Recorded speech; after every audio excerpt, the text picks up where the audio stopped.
Oke.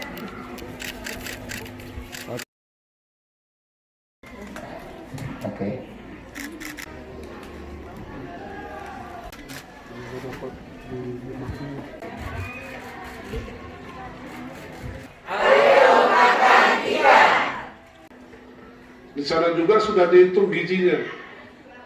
Dijaga, kita hanya 4, jaga jarak, pakai masker, hindari kerumunan, dan cuci tangan dengan sabun. Jadi padahal kesempatan ini kita pakai begitu alangkah baiknya setahun ini atau setengah tahun dekat kita dengan orang tua. Sudah sering memberikan penyuluhan, tetapi PKK selaku motor penggeraknya adalah kaum perempuan.